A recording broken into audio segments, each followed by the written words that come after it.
This week's TribCast is brought to you by the Annette Strauss Institute for Civic Life at the University of Texas at Austin. Visit their website at annettestrauss.org to purchase tickets for Great Conversations 2016 Election Edition and attend an evening of good food and great conversations with people such as yours truly, Jay Root, Paul Begala, Charlie Cook, several noteworthy Texas elected leaders, and others. Again, that's annettestrauss.org. Click on Great Conversations 2016 and support civic life in Texas. Texas Talking, what was that you said? Texas Talking, gonna hoop upside your head. Texas Talking, tell me who can you trust when Texas guys are and Texas guys love. Texas Talking. Hello, and welcome to the TribCast. This is Texas A&M University San Antonio President Cynthia Teniente Mountain. Most of the acceptance letters have gone out for our inaugural freshman class, but we realized there were 4 more people who could really benefit from the education and opportunity we provide our students. So I'm here to offer a conditional acceptance to the TribCast crew pending the completion of 30 minutes of coherent, insightful podcasting. Congratulations. And now, here's your host, Ross Ramsey. Thank you. I don't think you're going to have to hand out any scholarships since none of this is ever coherent. This is Ross Ramsey here with the TribCast for the 4th week of March. I'm joined by Editor-in-Chief and CEO Evan Smith. You know, it might not be bad to spend 4 years in San Antonio in college. That's actually, college seems, compared to the stuff that we're doing now, to be pretty fun. I could try this career thing again with a college degree this time. Okay. Also joined by reporters Patrick Svitek and Matthew Watkins. Hello. Hello. Is Watkins going to talk about the Northern Iowa UT basketball game and explain to me what the hell happened there at the end? That was the Jesus shot, right? Yeah. That was Sid Miller's Jesus shot. If only he had gone to Iowa instead of Oklahoma. That team has been involved in the two the game was in Oklahoma. Two of the most interesting games this year. You know, they killed Texas with that shot, and then they had the Aggies. Not since right? Jeb Bush has there been as big a choke. Right? Oh my gosh, 12 points, 44 seconds. A chalk. Is that what they call it? It's a chalk because they're the chalkers, right? Was that somebody else? No, the Wichita State guys are the chalkers. But enough men on sports. Let's instead do white men on politics. Well, let's talk about politics, and then we'll come back to sports money. Start with last night. We're taping this on Wednesday morning. This is Svitek's usual Wednesday morning wrap-up of the Tuesday primaries. The Svitek closer. Here we go. Yeah, so there were 2 nominating contests last night in Utah and in Arizona. There was a winner-take-all primary in Arizona that Donald Trump was favored to win. He ended up winning it and collecting all he smoked everybody, didn't 58 delegates there. Last time I checked, I think 75% of the vote was in, and he was leading Cruz by 20-some points. And last night, even as the vote was coming in, that was kind of the consistent margin. Although I love this, I love the kind of head fake. Cruz's guy said, Jeff Rowe, Cruz's campaign manager, tweeted, "Hold on, I don't want to go all Karl Rove on you, but I think that the vote's not going to turn out the way that the networks are calling it." This is what they were saying even before last night. Hilarious. They were saying, well, wait until the Election Day vote because that will reflect more of the 3-man race or the effectively 2-man race that we currently have. But again, more than, we have 75% of the vote in it, and it's still a 20-some point. So I know in some places in Phoenix and its suburbs, they had lines that went 3 hours. Probably still people was really talking to the people. In all fairness, I don't know which precincts specifically have yet to report, so there could still be a tightening of that. Was he just talking to the people in line? It's important that you keep voting. Stay there. Order a pizza, stay in line. Right. I've heard some "we lost but we won" rationalizations before. I mean, this is the campaign in which Marco Rubio ran for president. So. This is like the Super Bowl of I lost but I won rationalizations. Yeah, right. But that, to my mind, was amazing. And then they kept going all night. They said, well, if you just look at the Election Day vote and you don't look at the early vote because the early vote reflected this race at a different time, we actually are going to win, and you should take our performance on Election Day as a sign of momentum. That's not how this works. Yeah. That's not how this works. If you just throw out those guys who finished in front of me, I was first. Yeah. Right, and that's, again, Cruz did essentially like a half Rubio last night, or, in claiming victory. Well, he had a more favorable outcome in Utah. They were holding their caucuses on Tuesday night, and Cruz easily won all the delegates there. There were 40 delegates up for grabs. If you got more than 50% of the vote, you collected all 40. He got. He cleared it by a long way, didn't he? Cleared it by a lot. He won by a bigger margin than Trump won Arizona. Overperformed expectations there. There was a poll over the weekend that had him just over 50%. Last time I checked, 85% of the vote was in, and he had almost 70% of the vote. So pretty decisive victory. So net 16 delegates for Trump? For Trump. So Trump's lead grows. Net 18. His lead grows in Yeah. that. Can we stop and talk about one aspect of this? So there was a Cruz super PAC ad against Trump in Utah. Well, it was right? Yeah, I mean, it's not even it's an anti-Trump super PAC. They're not. So it's not a pro. So it's not a. Let's correct that. It's not a Cruz super PAC, but it was an anti-Trump super PAC. But the perception was that by virtue of their status as an anti-Trump super PAC, at this point they're the ad that Trump was referring to had a pro-Cruz message. Right, effectively pro-Cruz. Yeah. And it featured a naked picture of Trump's wife. Yeah. And it basically said, "This is your next first lady." There's a Facebook ad targeted at, I think, largely targeted at Mormons voters in Utah. Who would be offended by this. Yeah. Well, let's remember that the first pebble in the path to that ad was Andrea McWilliams. Right? Right? Andrea McWilliams' appearance on Fox as a Cruz surrogate, in quotes, whether she was a literal Cruz surrogate or not. Who brought up the fact that Trump's wife posed naked first? Texas lobbyist Andrea McWilliams. Right. The she did moment was, maybe she told the PAC about it. And so, of course, the great kind of, classic in a year of classic Donald Trump campaign tweets, maybe the classicest Trumpist tweet was Lion Ted's super PAC. Yeah. Puts out an ad featuring my wife. Be careful, or I'm going to go after your wife. And then he deletes it, and then he. No, I thought this was great. But he retweeted it to add a second Lion Ted. He said, "Wait, I want to poke that guy in the other eye. I want to say it again. Yeah. Wait, let me. Where's the edit function on this tweet deck? Wait a minute. Consistency. I think like the rest of us, Donald Trump is like the rest of us because he too is upset that he can't edit his tweets after he posts them. I could have said that better. So, but wives now we're going to go after wives. Well, I love this campaign. I mean, this is classic Trump. He opened this door and said, if you come after my wife, I'm going to come after yours. And half the national press went with what he would go after Heidi Cruz about was. What was it? I didn't actually see. Well, I don't even know that I want to dignify it. But what was it? According to the strategist for that super PAC, that anti-Trump super PAC, she's been getting a lot of email traffic or commentary from Trump supporters that they're trying to push the stories about Heidi Cruz's bout of depression, the postpartum stuff, trying to make that that's bullshit. A liability. That's off limits. I mean, look, but I have to say, I think that the naked Melania Trump is just as stupid. And all you're doing is poking the bear with a stick, man. By which I mean the whole Trump support apparatus. Glad you explained that. Yeah. The best part was this Wednesday morning. Cruz was. I meant an actual stick, Ross. Cruz did a bunch of shows this morning, and his line that he was using to respond to this whole Twitter fiasco was, if Donald wants to get in a character fight, he's better off sticking with me because Heidi is way out of his league, which turns out is essentially a spin on a line from the movie The American President. That basically uses the same language. Oh, is that right? Yeah, people are joking that Aaron Sorkin is now effectively writing this presidential race. Wow. Working for Cruz. Yeah, it is a case of truth being stranger than fiction. So what's the next thing that happens in the presidential race? We've got Super Tuesday number 6, or? No, we've got non-existent Tuesday, next Tuesday. We have 2 weeks off, effectively. No, don't tell me we're getting a break from this. Exactly. Whatever will you do? You'll just sit there and refresh your browsers I'm sure for no find reason. Right, yeah. So the next major contest is April 5th, the primary in Wisconsin. Not winner take all, it's more proportional. And it's, again, it's being billed as kind of an anti-Trump showdown. I mean, at this point, basically, the next state is always the anti-Trump showdown. But given the time off and the fact that after that, the race will turn to northeastern states where Trump is kind of favored, I think you'll see a lot of investment and a lot of time and money spent in Wisconsin by both. So he has now about 750 delegates, right, plus or minus. Well, Trump does, right? And so the northeastern states that you're referring to, there's about 300. Yeah, there's a lot of something delegates, of which at least Steve Kornacki last night, in doing that map BS that they now do on cable on every channel, he was saying he thought that conceivably Trump could win as many as 250 of those delegates. You're now getting to a place where you're over 1,000.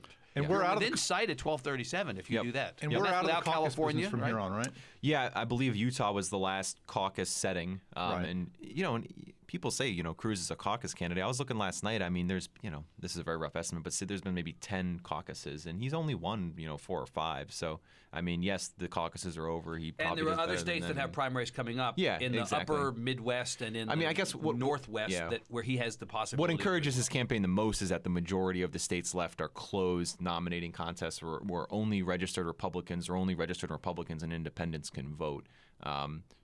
Trump has done well in these open primaries and open nominating contests where anyone can vote, Republicans, Democrats, independents. Yep. And so going forward, the Cruz campaign, their public position is, the format of these contests only gets better for us because it's just reliable Republicans who are going to come out and vote. But if you're playing poker here, you'd much rather have Trump's hand. Yeah, absolutely. Right. Oh my God, totally. He's about to enter closing mode, right? I mean, if he can close this thing, that's what he wants to do. Yeah. I know that they think that the press is rooting for Trump, and I think that that's largely crazy to blame the rise of Donald Trump on the media. We didn't cause this, but I will tell you, as a spectator of this thing, oh my God, it's just so great. And every time the guy opens his mouth and says something that would kill any other candidate, and then he does not die, it's really amazing. I want to do a It's walk. amazing. I want to do a walk by on something that's come up in some stories about the rise from the grave of Rick Perry. He says he's not doing this. The idea here is that either the convention produces another Republican or that some people dissatisfied with the nominee produce an independent. Can you talk about that a little bit? Sure. So there's been some reporting, over the past few weeks about Rick Perry as possibly being the choice of the anti-Trump forces if they were to go that route. I think his team has largely they haven't slammed the door on it, but they've firmly nudged the door in the direction. Jeff Miller seemed to close the door pretty firmly. I think I guess where I'm getting that is from you see some of these TV interviews where not Cruz, Perry seems to leave the door open just a little bit. Right. I mean, I don't blame him. This is, this is But such he's a touring crazy with Cruz, cycle. right? It's like, yeah, exactly. But who knows what could happen? I mean, all these guys are probably just bracing for an even more unpredictable race than we already have if it gets to a convention. Well, who would not support Rick Perry for president in that case? Dan Patrick. Dan Patrick said conclusively this week, the only two people who legitimately have a claim on the nomination are going to be Cruz or Trump, and I'm going to draw a line in the sand against anybody who is not Trump or Cruz getting this nomination, Trump or Cruz, and that would presumably include even somebody he likes like Rick Perry, who might be drafted to ride in on a white horse and save the party. That was perceived to be an anti-Kasich play by Patrick. I take it to be a holding the door open to supporting Donald Trump play. By Dan Patrick, yeah, right? That could be right. Because Patrick is essentially giving legitimacy to the idea that Trump could be the nominee, which it's a bunch also of a way Cruz of- people are not willing to do. It's also I a don't way of believe saying- Connie Burton is going to support Donald Trump in the end, but it sounds like Dan Patrick would. I also think if you're in the Stop Trump movement, you don't want to get too far ahead of yourself. If you're talking about third-party runs before Trump has the delegates, right? I mean, you still want the people voting in these anti-Trump people voting in these future primaries to be motivated to be out there, not to kind of be resigned to Trump getting the nomination and going towards the Right, third and you line. have a bunch of people who are the least likely people in the world, it appears, who are supporting Cruz now as an entirely strategic decision. You had Lindsey Graham a couple of weeks ago, who had previously threatened to kill Ted Cruz on the floor of the Senate, if I'm remembering correctly, coming around to say, He just said he could get away with it. He didn't actually. coming around to say, I'm now going to support Ted Cruz, which got Cruz was very funny. Cruz can be very funny in these situations. And Cruz said, if you want proof that the God of Abraham, Isaac, and Jacob exists, Lindsey Graham is holding a fundraiser for me. I woke up this morning to discover that Jeb Bush had endorsed Ted Cruz. I thought I was having one of those bad dreams in which I woke at 3 a.m, sat up in bed, and yelled for my mommy. I thought it was not possible that this was happening, but in fact, Jeb Bush is now endorsed. But I loved over the weekend. I was driving around aimlessly this weekend somewhere, and I had CNN on because I didn't like what was on. Sirius XM University or whatever I was listening to before that. And so I put on CNN, and there's Neil Bush talking to Michael Smerconish. And Neil Bush has now joined the national campaign finance team of Ted Cruz. I wondered who listened to CNN on Saturday afternoons. Now we know. Right? I'm the only one. So Smerconish, it's like Jeb Bush is one delegate. I am the one Michael Smerconish listener on CNN. So Smerconish says to Neil Bush, who is Jeb Bush's brother, George W. Bush's brother, George H.W. Bush's son, and was obviously supporting his brother for president. He says, well, how come you're supporting Ted Cruz? He said, Ted Cruz was not my first choice. Ted Cruz is not my second choice. Ted Cruz is not my third choice. This is a strategic vote. Really? That's about as hard as you're going to sell it. Then he attempts to get people to give money to Ted Cruz, and he can't even give the URL. He's like, it's tedcruz.org or tedcruz.com, something. Look it up, he says. This is a guy on Ted Cruz's national finance team. You have people who are supporting Ted Cruz completely because he's not Donald Trump, and they could give a crap about Ted Cruz, and they do not support Ted Cruz. They oppose Donald Trump. I think it's still worth noting. I think there's still a lot of consolidation to happen of that anti-Trump vote. I mean, obviously he's gotten a lot of big names in recent days, but I think he still has a long way to go in terms of getting the support of elected officials. And who he doesn't have is Marco Rubio, which at this point is amazing. What is Rubio doing? How much does Rubio hate Ted Cruz that Rubio won't endorse? Jeb Bush is endorsed. Lindsey Graham is endorsed. What is Marco Rubio waiting for? There's also, I mean, is there also an anti-Ted Cruz vote that's consolidating? I mean, you're kind of down to two guys, and neither one of them seems to be able to put the majority together. What I don't know. does the anti-Ted Cruz vote look like? I don't know at this point what that looks like. I think there's fewer people voting for Cruz than for Trump. Yeah.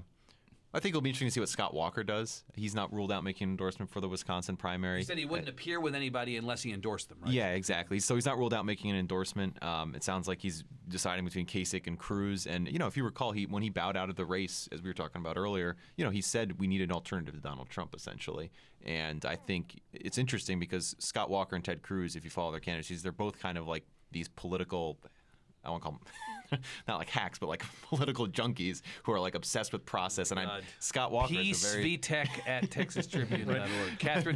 Catherine Frazier from me. And I think Scott Walker would be someone who Ted Cruz could persuade as a you need to come on my team because I have a credible path to the nomination.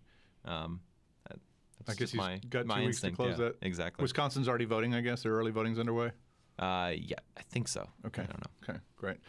Matthew, you've been in the. Now let's talk about something people actually give. Yeah, let's go back to college sports. You can't talk about A&M's miracle anymore, but talk about A&M's football program. Sure. Well, we last week launched an app and a couple stories looking at the finances of the universities that play top-level college football in Texas. So that's 8 schools. The public schools. The public schools. That's right. The public schools. Those 8 schools: UT, A&M, Texas Tech, playing in the major conferences, and then the smaller sports schools: UTEP, UNT, UTSA, Texas State, and Houston.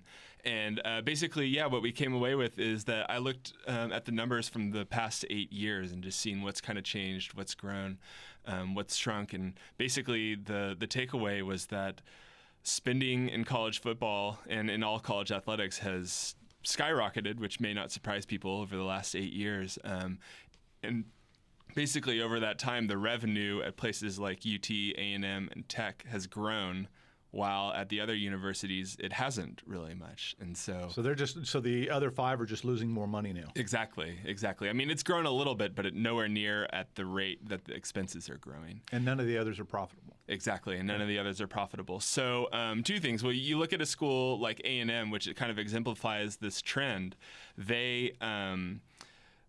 They were struggling 8 years ago, both on the field and in their finances, and largely it kind of looks like those 2 things are correlated.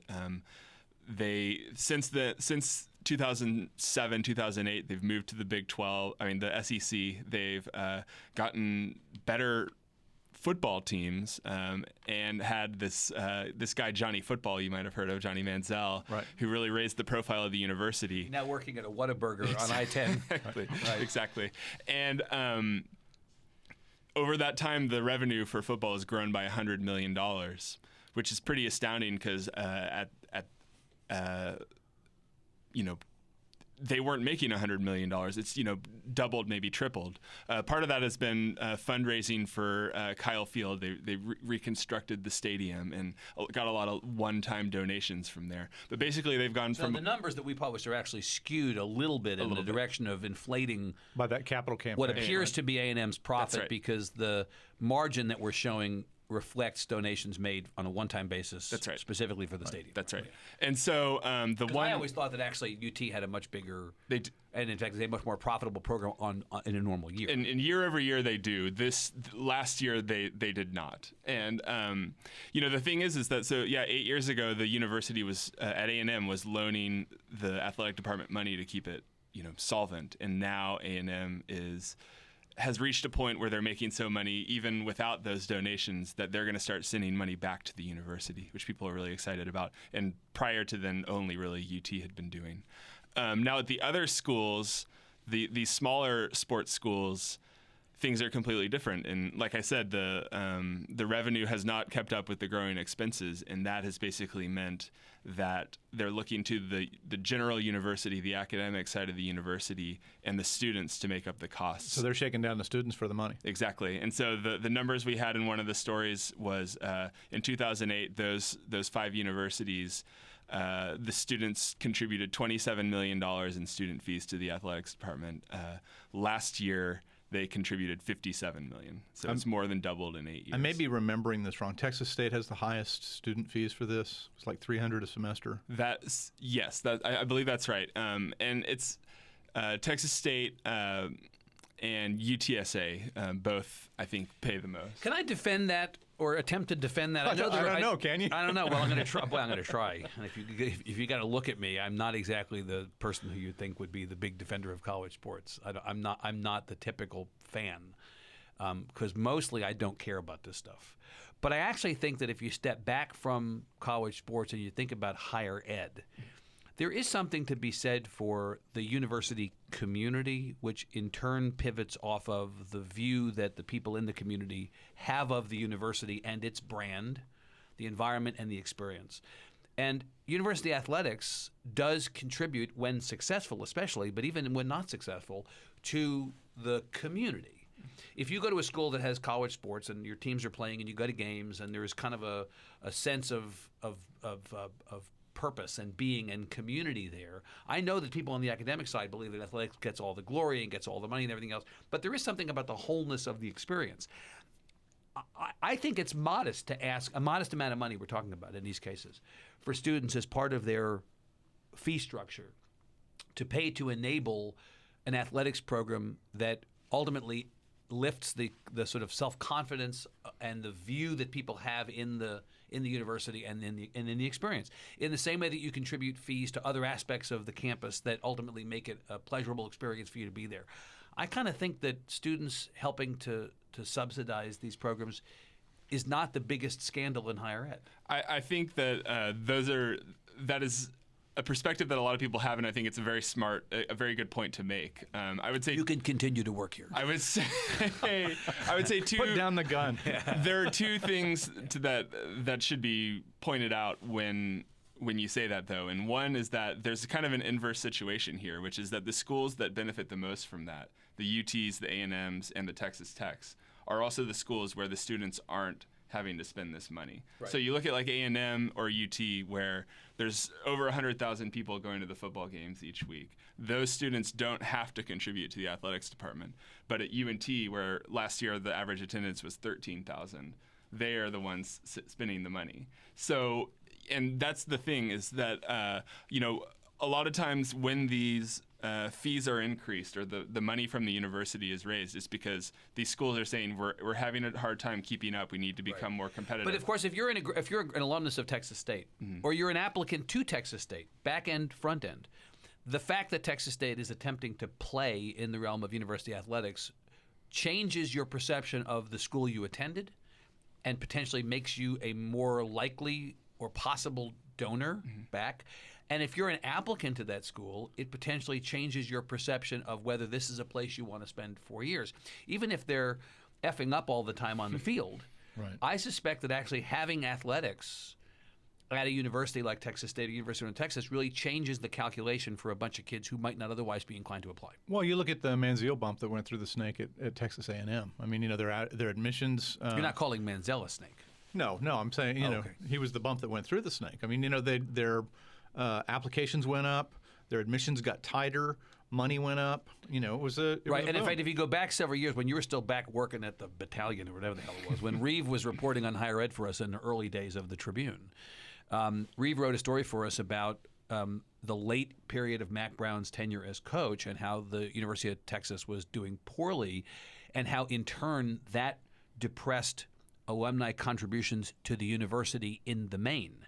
And he quoted Red McCombs, who was a big donor to the university and to athletics, saying basically, you know, that donors, I'm paraphrasing, but basically donors to a university like UT are not as psyched to donate when the athletics, not just athletics, but in general, at a time when the sports teams are doing poorly. So there is a correlation, weirdly, between the success of these programs and the ability of universities to raise money, not just for athletics, but for things across the board. So this leads to my alma mater, University of North Texas. One of your stories was about, you know, they after a year of going 1-11, they raised their student fees, and somebody said, "You just got to go win some games." Yeah, well, actually, so the UNT thing, they raised their student fees in, I want to say, in the late 2000 decade, the first decade of the 2000s, they raised their fees a first time. And basically really struggled, as you may know, really struggled in football in the years after that, you know, reaching basically one bowl game. And then they almost never haven't. yeah, and then raised them again before this year. But then that also happened at UTSA this year. They you know, they have a relatively new football team, and I think I would agree with you, Evan, that it's done a lot of good for the university. Yeah. But when they discussed raising fees this year, the student body president told me in that story, basically, yeah, like, we're not winning. Why not spend this money? They supported spending increasing student fees for buses, but not for their sports teams. You know where I think my perspective on this is coming from? I saw the new Richard Linklater movie not once but twice in the last week, and it's a movie about College baseball, right? the baseball team at Texas State. Although it's not called Texas State, it was filmed in part on that campus. It's Did he called go to Southwest Texas State or Sam Houston? He played for Sam Houston State. Right. But it's basically a college baseball movie, although it's a college movie without college and a baseball movie without baseball. But we'll leave that to Variety. It's a very good movie. But it's good. But the point is, I'm like, yes, baseball at Texas State, whatever it takes, man. The movie's good. Yeah, well, it's interesting. You know, that's one of the questions that's worth asking is maybe should you invest, instead of investing in football, where it's really difficult for a team like Texas State or UNT to that's compete. interesting. Compete in the lesser sports. Exactly. Right. You know, U of H has a very solid baseball team that has provided a lot of pride for the school. Right. Right. Interesting. I should do a shout out for Calvin Bush, who's a freshman pitcher at Texas State. How do you know that person? He's a really great kid. He's a really good pitcher. Okay. It's a really fast fastball. Family friend? Family friend. Okay, good. Yeah. You got to call out your friends, right? Talk about, speaking of calling out your friends, you were on stage a couple of weeks ago with Yosemite Sid Miller, the agriculture commissioner of the state of Texas. I was. Who finds himself hitting another pothole. I don't know that it matters, but this is fascinating. Right. He's more Trumpian than Trump. Patrick Svitek's roommate, Brian Rosenthal. So we go into familial connections here. If this were an Agatha Christie novel like Murder on the Orient Express, the lights would go down, the lights would come up, Brian Rosenthal would be dead, and everybody would have done it. But specifically, George P. Bush and Sid Miller would be the first two people visited by the police, because Brian Rosenthal has been on a reporting campaign, legitimate, journalistically. He's focused a lot of his fire on P. Bush, and he's focused some of late on Sid Miller. Last year, he reported on the unusual situation of Sid Miller giving out in the first 9 months of his time in office more in bonuses to employees of the Department of Agriculture than Greg Abbott, Ken Paxton, and Glenn Hager had given out in a comparable period combined. Todd Staples, Miller's predecessor at the Ag Department, in 2.5 years gave out less in bonuses than Sid Miller did in his first 9 months. That was reporting that happened last year. Well, since I interviewed Sid Miller a couple of weeks ago, Brian Rosenthal has reported that it now turns out that those bonuses may have been a violation of state policy, or at least of department policy.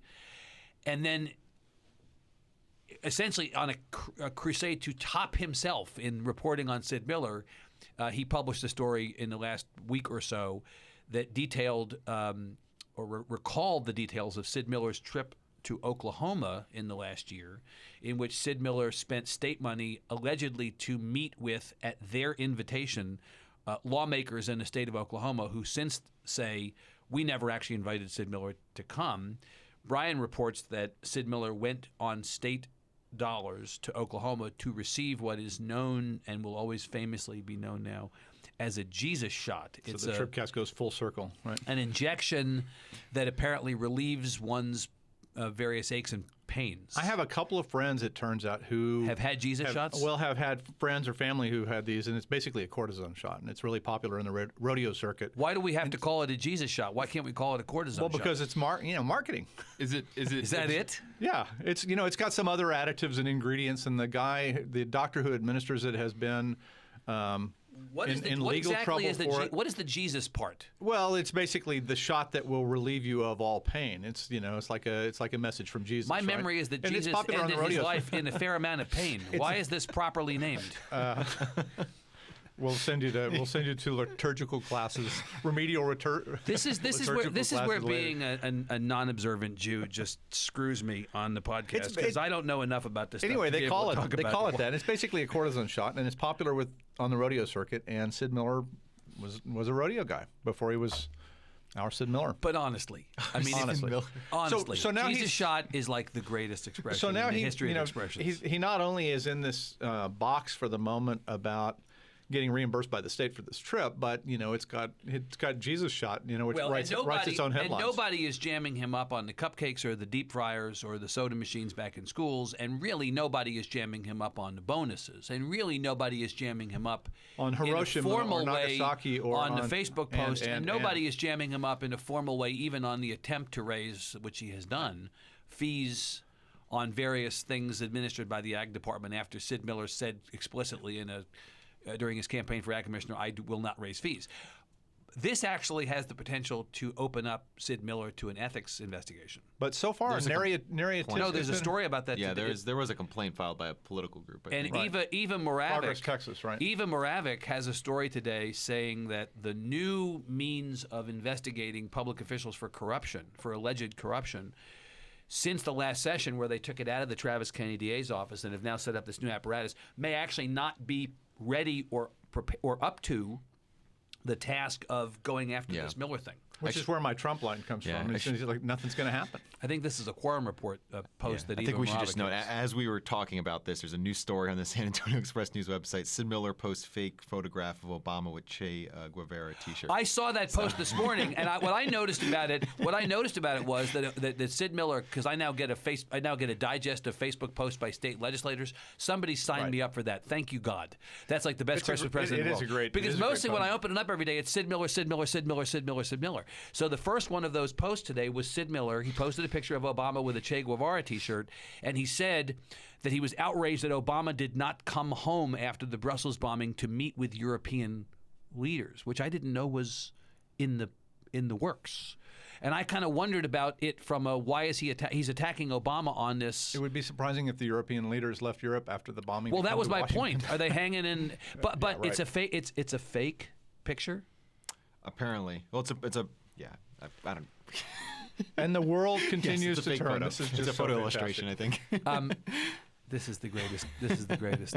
If you have any questions or comments, email them to Evan Smith. No, email them to TribCast@TexasTribune.org. It was a Jesus Photoshop, probably. Yeah. We have Or to come up to with a name E. Smith for at it. TexasTribune.org. Rage Against the Machine fan. You can also sign up for TribCast alerts at TexasTribune.org/TribCast. We'd like to thank Shiny Ribs for doing our music. Oh, on just behalf. thank Sid Miller also. We should just be thanking Sid Miller in every podcast, just for existing. Done and done. On behalf of Evan, Patrick, Matthew, and our producer Todd. this And is Sid Ross. Miller. Thanks for listening. Texas talking. Texas talking. Texas talking. Talk about Texas talking, baby. Texas talk about that. Texas talk, baby. Texas talk. Don't let me see you cry. Hey, Hey, how's it going? hey.